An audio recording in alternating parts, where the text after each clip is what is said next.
Hi Vinod sir, welcome to the Quint. Thank you so much Abira. जब lockdown शुरू हुआ, किसी ने नहीं सोचा था कि इन माइग्रेंट्स के साथ क्या होने वाला है। आपको कब रियलाइज हुआ या हिट किया ये बात कि ये क्या हो गया? जिस दिन से लॉकडाउन हुआ उसके अगले दिन से मैंने देखा कि बहुत सारी तस्वीरें टेलीविजन पर और मीडिया पर थी जिसमें हजारों मजदूर सड़क पर थे। उसमें कहानियां सुनने को मिल रही थी, कोई 700 किलोमीटर, कोई 800 किलोमीटर, कोई 1000 किलोमीटर जा रहा है, कोई पैदल जा रहा है, कोई साइकिल से जा रहा है। तो मन में एक सवाल था बीरा, और वो ये सवाल ये था कि ये लोग जो जा रहे हैं ये क्या घर पहुंच पा रहे हैं कि नहीं पहुंच पा रहे, और घर पहुंच रहे हैं तो कैसे पहुंच रहे हैं। इनको रास्ते में क्या तकलीफें हो रही है, इनको इनको कहीं खाना मिलता है कि नहीं मिलता है, इनको पानी पीने को मिलता है कि नहीं मिलता है, इनको रात को सोने को मिलता है कि नहीं मिलता है, इनकी साइकिल खराब हो जाती तो ये क्या करते हैं, ये बीमार हो जाते हैं तो ये क्या करते हैं। तो ये बहुत सारे सवाल मेरे मन में थे और मैंने इसको लेकर के 3-4 बार अटेम्प्ट किए। 3 बार मैंने कोशिश की इनके साथ जाने की। और जो मेरा पहला अटेम्प्ट था उसमें मैं एक माँ उसके 3 बच्चे, वो करीब 500 किलोमीटर दूर कानपुर जा रहे थे दिल्ली से, उनके साथ मैं गया था। लेकिन आधे रास्ते के बाद उनसे वो अचानक मेरी संपर्क से वो टूट अलग हो गए। वो यात्रा करीब 200-250 किलोमीटर तक वो यात्रा रही। लेकिन वो बहुत ही दर्दनाक यात्रा थी मेरे लिए। और शायद आपको याद होगा, लेकिन वो यात्रा, पूरी की पूरी यात्रा द क्विंट ने उसको बहुत अच्छे से, उसको 10 मिनट का एक छोटा डॉक्यू बना करके क्विंट ने शेयर किया था। और उसके बाद एक मन में एक टीस थी, क्योंकि मैंने वो यात्रा अधूरी मेरी रह गई थी। इस तरह की 2 अटेम्प्ट और मैंने किए, हर बार अधूरे रह जाते थे। या तो हमको डर रहता था कि हम लोग को वायरस हो जाएगा, हम लोग को, मतलब हम लोग कोविड हो जाएगा, और साथ में क्रू को लेकर भी डर था। और लेकिन मुझे एक मन में जरूर था कि मुझे एक यात्रा तो जरूर पूरी करनी है, क्योंकि ये इस वक्त जो हो रहा है वो इतना बड़ा एक्सोडस शायद 1947 में हुआ होगा, जब हजारों की भीड़, हजारों की तादाद में लोग सड़कों पे निकले हुए हैं और अपने घरों को जा रहे हैं। तो मुझे लगा कि ये डॉक्यूमेंट होना बहुत जरूरी है, चाहे इसकी कीमत कुछ भी चुकानी पड़े। जैसे आपने बोला कि आप उनके साथ ट्रैवल किए हैं, जो डॉक्यूमेंट किए हैं। मुझे आप बता सकते हैं इस जर्नी के बारे में सबसे ज्यादा चैलेंजिंग क्या रहा है? और डीलिंग, जैसे बोलते हैं ना, इमोशन से डील करे कि फिजिकल फटीग से डील करे, उसमें से कौन सा सबसे ज्यादा डिफिकल्ट रहा है?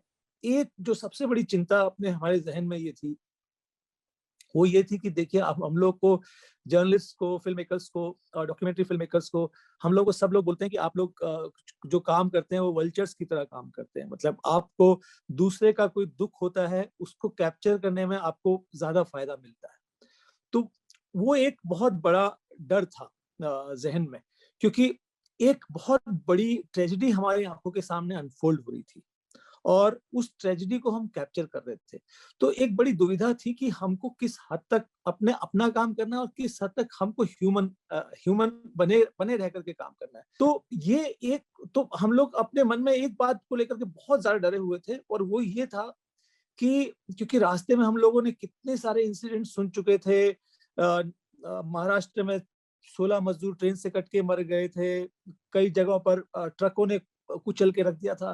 तो हम लोग एक चीज को लेकर बहुत घबराए हुए थे कि जिनके साथ हम जा रहे हैं, इनके साथ कोई हादसा ना हो, इनके साथ किसी तरह की कोई ऐसी अनहोनी ना हो जिसकी वजह से हम पूरे जीवन अपने को माफ ना कर पाए। क्योंकि हम लोगों ने अपने एक नियम बनाए थे इनके साथ अपना काम करने के। हम लोगों ने इनसे कहा था कि हम 1 घंटे में आपके साथ सिर्फ 10 या 15 मिनट ही रहेंगे, और आप लोग को दूर से ही हम लोग शूट करेंगे, आपके बिल्कुल पास नहीं आएंगे। आप लोग को जो काम अपना, जैसे आपको साइकिल चलानी है, जहां रुकना है आप रुकिए, हमारी वजह से आपको कोई तकलीफ नहीं होने वाली।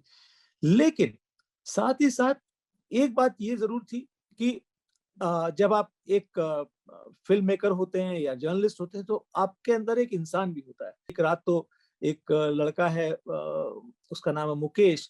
करीब इन लोगों को 16 घंटे से खाना नहीं मिला था। हम लोगों ने भी बहुत कोशिश की, खाना नहीं मिला, तो हमने इनको कुछ बिस्किट्स और कुछ केले इनको दे दिए थे, लेकिन उसके बाद भी वो काफी नहीं था। वो लड़का बेहोश हो गया रात को, साइकिल चलाते चलाते वो गिर गया। तो फिर हम लोगों ने उसको अपनी कार में बिठाया और उसको जहां तक हम लोग जा सकते थे उसको लेके गए।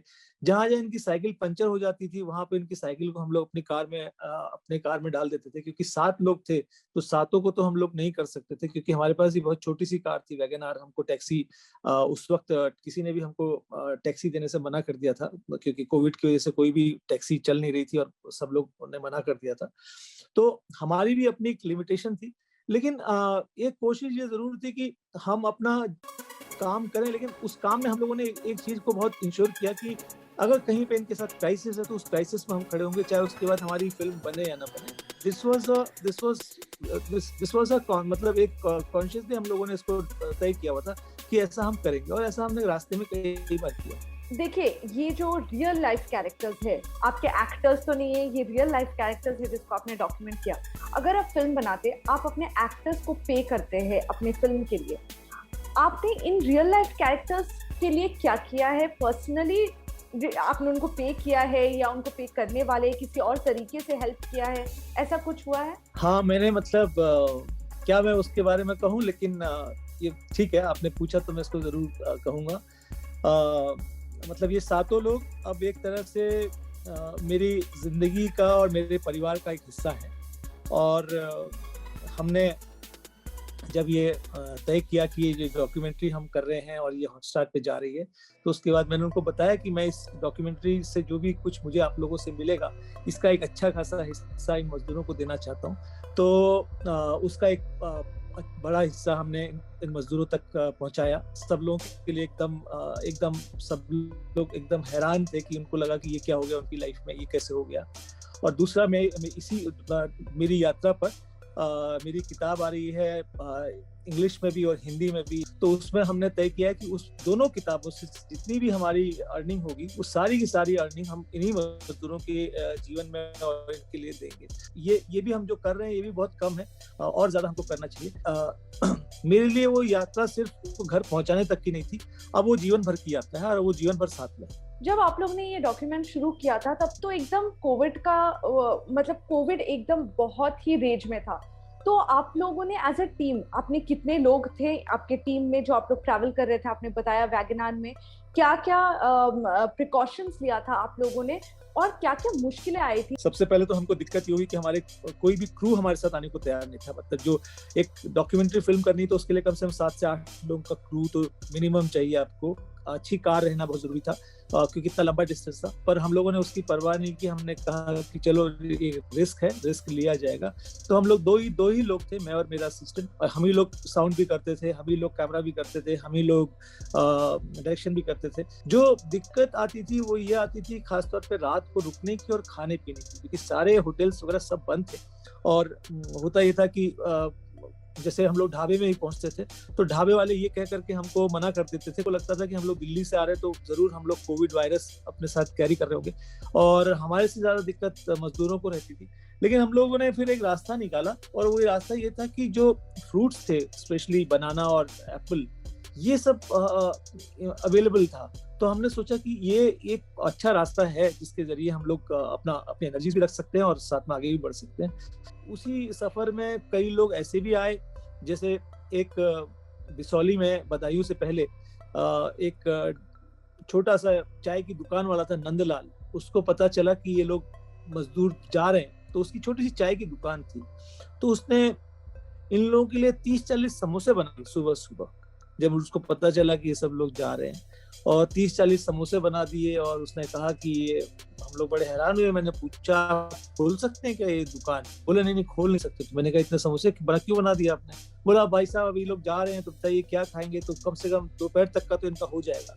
तो ऐसे ही लखनऊ में भी पहुंचे तो एक यूथ हॉस्टल चलाने वाले एक लड़के को पता चला कैसे मजदूर जा रहे हैं दूर, तो उसने रात को अपना यूथ हॉस्टल के कमरे इनके लिए खोल दिए कि सर आप इनको बोलिए कि हमारे हॉस्टल में आके रुक जाए। तो बहुत सारे लोग खुद ही मदद का हाथ बढ़ा रहे थे। लेकिन शुरू में 2-3 दिन बहुत दिक्कत हुई। अथॉरिटीज रोकती थी, इनको भी रोकती थी, हमको भी रोकती थी। लेकिन चूंकि हम लोग जर्नलिस्ट थे, हम लोग के पास एक्सेस थी कोविड में काम करने की, तो उस वजह से दिक्कत नहीं हुई। Did you feel that ये लॉकडाउन जो हुआ है वो बेटर हैंडल कर सकते थे हम लोग एज a country?